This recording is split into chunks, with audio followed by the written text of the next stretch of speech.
মাননীয় মুখ্যমন্ত্রী ৩৪ বছরের স্থবিরতা এবং ১৫ বছরের ক্ষোভ পার করে আজকে আপনি ক্ষমতায়। আপনাকে অনেক অভিনন্দন এবং শুভেচ্ছা। তবে মনে রাখবেন, এই জয় আপনার রাজনৈতিক ক্ষমতা নয়, বরং এক বিধ্বস্ত রাজ্যের শেষ ভরসা। মানুষ যখন সব হারিয়ে ক্লান্ত হয়ে যায়, তখনই সে বিকল্প বেছে নেয়। আমরা আপনাকে ভোট দিয়েছি শাসক হওয়ার জন্য নয়, বরং বাংলার ক্ষত সারানোর জন্য। বাংলার মানুষ হিসাবে আমাদের কিছু বেসিক দাবি আছে, যেগুলো নিয়ে এখনই কাজ শুরু করা দরকার। মাননীয় মুখ্যমন্ত্রী, আমাদের প্রথম দাবি নারী সুরক্ষা। বাংলার ঘরের মেয়েরা যেন কোনো হাসপাতালের সেমিনার রুমে বা নিজের কাজের জায়গায় অসুরক্ষিত না থাকে। আরজি করের সেই ভয়ঙ্কর রাত আমাদের সবার ঘুম কেড়ে নিয়েছে। আমরা চাই না দোষীদের আড়াল করার সংস্কৃতি বাংলায় বেঁচে থাকুক। আমাদের দাবি স্পষ্ট: দ্রুত বিচার এবং এমন এক শাসন ব্যবস্থা যেখানে অপরাধীরা বুক ফুলিয়ে ঘুরে বেড়াতে পারবে না। দ্বিতীয়ত, আমাদের দাবি মর্যাদা। বাংলার গর্ব ছিল বাংলার মেধা, কিন্তু আজ ইউনেস্কোর গ্লোবাল এডুকেশন মনিটরিং রিপোর্ট বা বিভিন্ন সরকারি পরিসংখ্যানের দিকে তাকালে দেখা যায় কোয়ালিটি অফ এডুকেশনে বাংলা ধুঁকছে। বাংলার শিক্ষা ব্যবস্থা আজকে স্ক্যাম আর দুর্নীতির সমার্থক হয়ে দাঁড়িয়েছে। আমরা গত কয়েক বছরে দেখেছি যোগ্য প্রার্থীরা রাজপথে বসে নিজের চোখে জল ফেলেছেন, আর মেধা কেনা বেচা হয়েছে নবান্নের অলিতে গলিতে। আমরা শুধুমাত্র স্কুল বিল্ডিং চাই না, আমরা চাই এমন এক স্বচ্ছ নিয়োগ ব্যবস্থা যেখানে একটি ছেলেও মেধা থাকা সত্ত্বেও যেন নিজের ভবিষ্যৎ বিক্রি করতে না দেখে।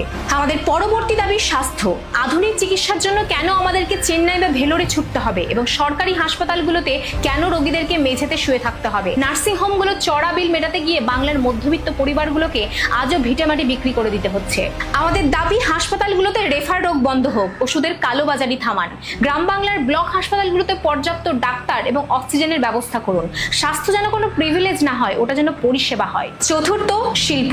বাংলার অর্থনীতি আজকে ঋণের বোঝায় জর্জরিত, এবং ক্যাগের রিপোর্ট অনুযায়ী পশ্চিমবঙ্গে ঋণের মাত্রা প্রায় ৬ লক্ষ কোটি টাকা ছাড়িয়ে গেছে, এবং শিল্পের অভাবে আমাদের ভাই বন্ধুরা পরিযায়ী শ্রমিক হতে বাধ্য। কেন মেধা শ্রমের আতুরঘর হয়েও বাংলাকে দাক্ষিণাত্যের রাজ্যগুলোর দিকে তাকিয়ে থাকতে হবে? আমরা সিন্ডিকেট ট্যাক্স মুক্ত শিল্প চাই। আমাদের জমি আন্দোলনে যে দেব রাজনৈতিক মারপ্যাচে অনেক কারখানা হারিয়ে গেছে। মাননীয় মুখ্যমন্ত্রী, বাংলায় বিনিয়োগের পরিবেশ ফিরিয়ে আনুন। বাংলার ছেলে যেন ঘরের ভাতের গন্ধে বাবা মার সাথেই থাকতে পারে। আমরা ৩৪ বছর ধৈর্য ধরেছিলাম, ১৫ বছরও সময় দিয়েছি। আমরা বদল আনতে জানি। মনে রাখবেন, ৩৪ বছরে সিপিএম যে স্থবিরতা আর শিল্পহীনতা উপহার দিয়েছিল, গত ১৫ বছরে তৃণমূল সেটাকে দুর্নীতি আর নিরাপত্তাহীনতায় পূর্ণ করেছে। আমরা সেই অভিশপ্ত ইতিহাসের পুনরাবৃত্তি চাই না। নবান্নের গদিটা চিরস্থায়ী নয়, কিন্তু মানুষের ভালোবাসা চিরস্থায়ী। আমাদের সবশেষে একান্ত অনুরোধ, হিন্দু মুসলিম সাইডে রেখে পুরো বাংলার মানুষের কথা ভাবুন। আমাদের পেটের খিদে বা নিরাপত্তা কোনো ধর্ম চেনে না।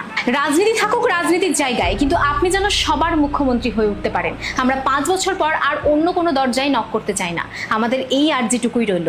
আশা করি এবার বাংলা সত্যি সুস্থ হবে।